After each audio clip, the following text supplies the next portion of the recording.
Okay, by the way, when we do this scheme, something nice happens too, which is you could say, well, suppose because I have this constraint on my CFL, right? And if I really want to get better accuracy without having to take such a hit on my time step, maybe I should use a more accurate derivative scheme. So for instance, you could come back here and say, how about if I do the following?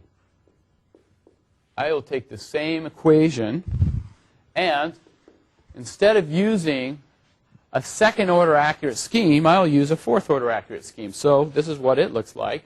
Minus u m plus 2 plus 8 u of m plus 1 minus 8 u of n minus 1 plus u n minus 2 all over 12 delta x. This scheme here is delta x to the fourth accurate. Okay? So you get two more orders of magnitude on accuracy. And when you decide to say, what I'll do is I'm going to do a leapfrog here. In other words, I'm going to take this thing now and do approximate the derivative by the following.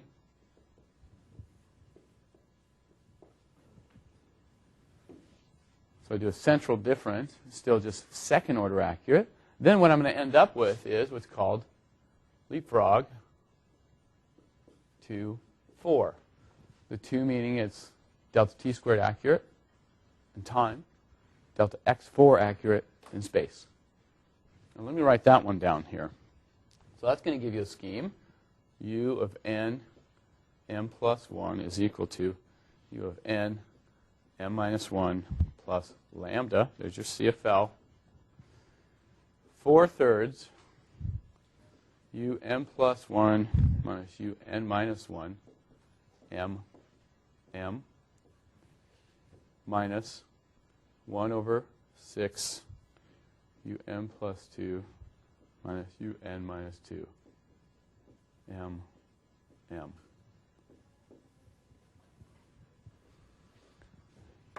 Leapfrog 2, 4.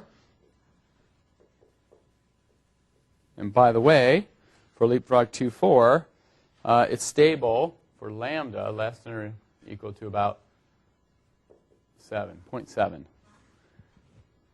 We'll talk about how I got these, by the way, later, these numbers here. I'm not just making them up. Although I could, you would never know the difference. Oh, yeah, this one's about 30.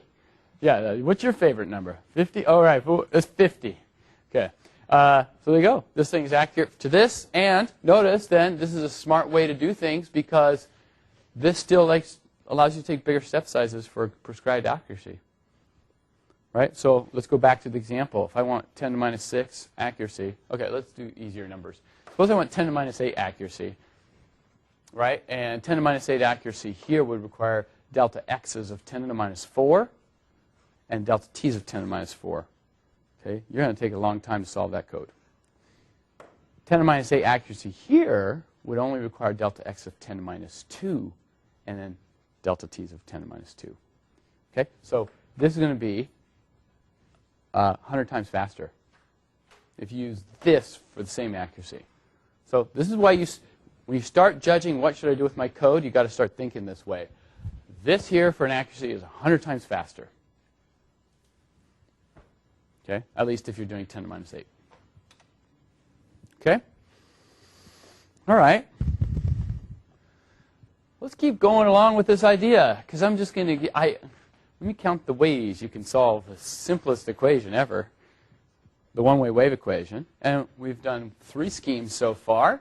Let's do some more. There's no end in sight to what we could do here. And let's start off with the following. I'm going to do now what's called Lax-Windruff. And here's the observation about Lax-Windruff, right? It's the following. Let's just consider the following function: u of x at t plus delta t. And you know what I'm going to do with this? I'm going to Taylor expand it, because I can, just around t. And when you do that, right, you get this thing is equal to uxt plus delta t time derivative at xt plus delta t squared over 2, second derivative at xt plus blah, blah, blah. I haven't done anything. There's no equation here. This is just taking a function and Taylor expanding it. Now I can say, well, what is my equation? My equation is ut is equal to cux. By the way, I'm going to take a time derivative of both sides. That'll give me utt on this side is equal to cuxt, but uxt is the same as cutx. And by the way, what's ut? It's cux.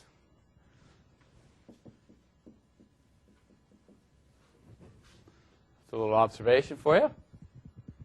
So what does this mean? Well, hey, look at that. I see a UT right there, and I see a UTT right over there.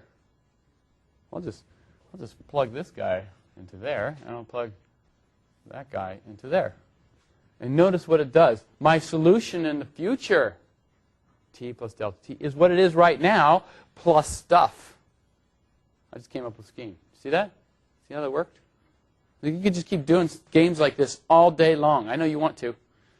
I know after this class you're going to skip everything and say, I know it's Halloween, other people are having fun, but I'm going to just come up with schemes all day. Okay? All right, and give them out for trick or treat. Here you go, kid. Here's one I came up with at 3 o'clock this afternoon. Okay. That's why kids don't go into math. They're like, dude. All right. Anyway, I don't know. That's probably not true that they don't go into math because of that. Let's write it down. Lax-Winthrop scheme. Here it is. So what you end up with Lax-Winthrop, if I could even say it, my solution in the future is what it is right now, plus lambda over 2.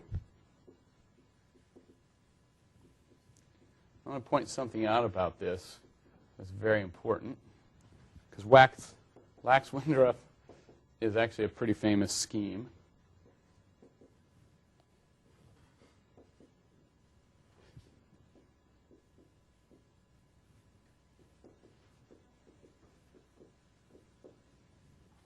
Here it is. My solution in the future is what it is now, plus a little bit of something. Notice this looks a lot like our Euler step. When we did the Euler step, this is just a slope formula using its two neighbors. Okay? Point front, point behind. And if we just cut it off there, we know that's unstable. But what did we actually do? We added this piece here with a lambda squared, CFL squared. And now notice this has point in front, point behind minus twice the current point. This is a second derivative. This is like a diffusion term. Now, what this does, and why it makes Lax-Winthrop successful, is because you've actually artificially introduced a little bit of diffusion. That thing wants to blow up. This thing stops it from doing that and actually stabilizes the scheme. Okay? So it has a stabilizing influence on solution method, as a solution method, because you've actually added filtering, or high frequencies get cut off. This is what this thing does, filters. You say this is a diffusion term. You recognize it as a diffusion term, or you're saying it has its function here as it is? Yeah, it's a numerical, it's, yes. Damping. It's damping. So, in fact, you can see it here. If we come back over to here, you have, this thing is like your time derivative is equal to uxx. Ut equals uxx is diffusion. And what diffusion wants to do is kind of keep things in check. So you've introduced it by just simply Taylor expanding the way you have and cutting off. Okay? We have 4 schemes on the board. We're going to keep going.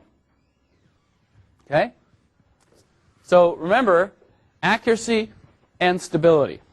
And so far, we're addressing, right now, stability.